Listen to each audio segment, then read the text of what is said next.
வானாகி மண்ணாகி வடியாகி ஒடியாகி ஊனாகி உயிராகி உண்மையுமாய் இன்மையுமாய் கோனாகி யான் எனதென்றவரவரை கூத்தாட்டும் வானாகி நின்றாரை என் சொல்லி வாழ்த்துவேன்.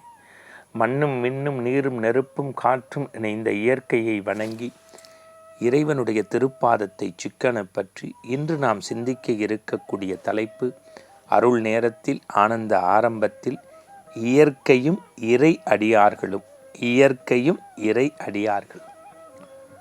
இன்றைக்கு நான் தொடக்கத்திலேயே சொன்னேன், பஞ்சபூத சேர்க்கை, மண் விண் நீர் நெருப்பு காற்று, இது இயற்கை. இறை அடியார்கள் ஞானமலர்கள் என்று இந்த பாரத தேசத்தில் பட்டியல் போட்டால் அது வானத்தின் அளவைப் போல பறந்து விரிந்து இருக்கிறது. ஆனால் இயற்கைக்கும் இறை அடியார்கள் ஆணையிட முடியுமா என்றால் ஆணையிட்டிருக்கிறார்கள். இந்த மண்ணில் அத்வைதத்தை பரப்புவதற்கு காலடியிலே தோன்றிய கருணை கடல் கருணாமூர்த்தி ஆதிசங்கர பகவத்பாதம். ஆரியாம்பிகை சிவகுரு பெற்றெடுத்த அந்த அன்பு குழந்தை கிழக்கு மேற்கு வடக்கு தெற்கு என்று 32 வயதிற்குள் நடந்து தேய்ந்து அத்வைதத்தை பரப்பினாலும் கூட அவருடைய வாழ்க்கையில் நடந்த ஒற்றை சம்பவம் இறை அடியார்கள் இயற்கைக்கு ஆணையிட்டது. அவருடைய தாயார் ஆரியாம்பிகை நாள்தோறும் காலடியிலே இருந்து அருகில் இருக்கக்கூடிய பூர்ணா நதிக்கரையில் சென்று புனித நீராடி வருவது மரபு. ஒரு நாள் சென்ற அன்னை காலம் கடந்தும் வரவில்லையே என்று வியப்போடு குழந்தை பார்க்க ஆச்சரியப்பட்டு போனார்கள்.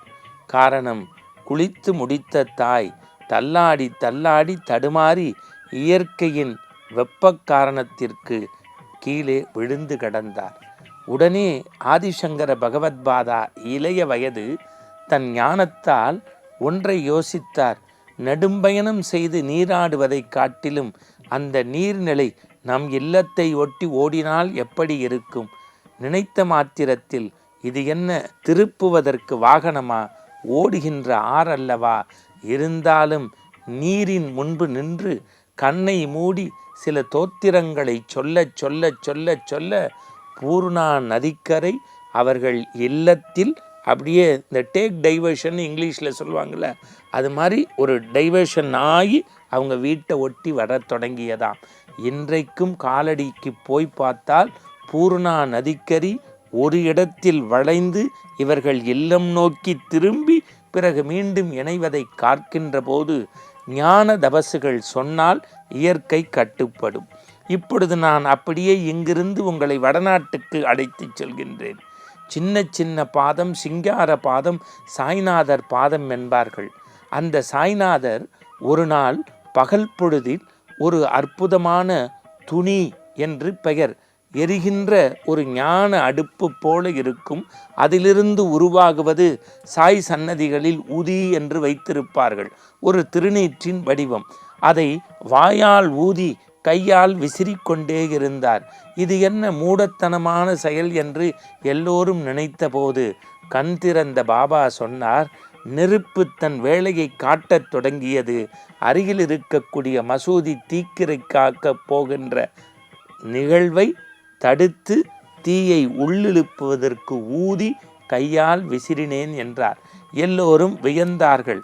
அதிலிருந்து சில மாதங்கள் பாபா வருகின்றார். ஒரு வயல்வெளி பக்கத்திலே வைக்கப்போர் கொழுந்து விட்டு எரிகிறது. இன்னும் சில நிமிடங்களில் அந்த வைக்கப்போர் தீ வயல் வெளிகளில் நெற்பயிரில் பட்டு அத்தனையும் கருகி அந்த விவசாயிகளுடைய வாழ்க்கை கேள்விக்குறி போல வளைந்து விடுமோ என்று நினைத்தபோது கையில் நீரெடுத்து நெருப்பை வட்டமிட்டு ஆணையிட்டார். நெருப்பே, இந்த நீர்வட்டத்தை தாண்டக்கூடாது என்று. அந்த நெருப்பு வட்டம் அங்கே நின்றதாகவும் வயல்வெளி தப்பித்ததாகவும் இன்றைக்கும் சாய் சரிதம் நமக்கு சொல்கின்றது. இன்னும் ஒன்று சொல்கின்றேன், சாய்நாதர் மக்கள் நிறைந்த பகுதியில் அவ்வப்போது வந்து, மார்க்கெட் பகுதின்னு சொல்லுவாங்கள்ல, அங்கிருக்கக்கூடிய வணிக சாலைகளில் குவளைகளில் எண்ணெய் வாங்கி அங்கிருக்கக்கூடிய ஊரின் மையப்பகுதியில் சாவடிக்கு அருகில் அந்த நீரை பயன்படுத்தி அகல் விளக்கு ஏற்றுவது மரபு. இவர் என்ன நாம் எண்ணெய் தந்து ஏற்றுவது? ஒரு நாள் எல்லோரும் கட்டுப்பாடு விதித்தார்கள். சாய்நாதர் கேட்டபோது யாரும் எண்ணெய் தருவது இல்லை என்று முடிவெடுத்தார்கள். பொறுமையாக இருந்தார். ஊரின் மையப்பகுதி கிணறை இறைத்தார். தன் குவளையில் வாயில் கொப்பளித்த நீரை ஊற்றிக்கொண்டார். மீண்டும் மையப்பகுதி சாவடிக்கு அருகில் சென்றார். ஒவ்வொரு அகல் விளக்கிலும் நீர் ஊற்றி தீபம் ஏற்றினார்.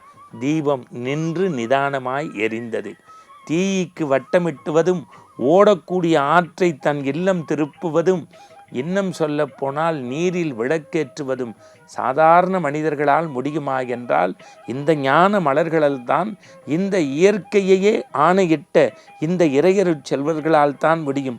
இது மட்டுமா என்று நினைத்தால் தமிழகம் பக்கம் வாருங்கள்.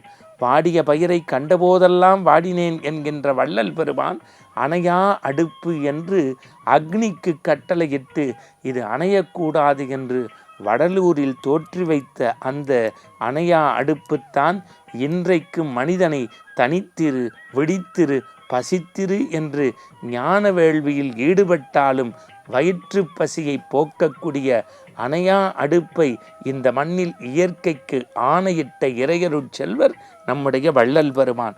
இன்னும் கொஞ்சம் நகர்ந்து திருவண்ணாமலை பக்கம் போகுங்கள். இடைக்காட்டார், நம்முடைய ரமண மகரிஷி, சேஷாத்ரி மகான், விசிறி சாமிகள் என்று அத்தனை பேரும் இயற்கையோடு நடத்திய அந்த உரையாடல்களையும் இயற்கைக்கு ஆணையிட்ட கட்டளைகளையும் படிக்கின்ற போது கண்ணீர் ஆனந்த பெருக்கெடுத்து ஓடுகின்றது. ஞானானந்த சுவாமிகள் என்று தபோவனத்து ஞானானந்த சுவாமிகள் இயற்கை பஞ்சபூதத்தையும் தன் அருளால் கட்டுப்படுத்தியவர் என்று மகாபெரியவர் சொல்கின்றார். அப்படியென்றால் இயற்கைதான் உலகத்தில் உயர்ந்தது. அந்த இயற்கையே கட்டுப்படுத்தக்கூடிய இறையருள் செல்வர்கள் யாரால் கிடைத்தது என்றால் ஞான மார்க்க அருளால் கிடைத்தது. அவர்களை நினைப்பது ஆனந்தம். ஆனந்தம் மீண்டும் நாளை தொடரும். நன்றி.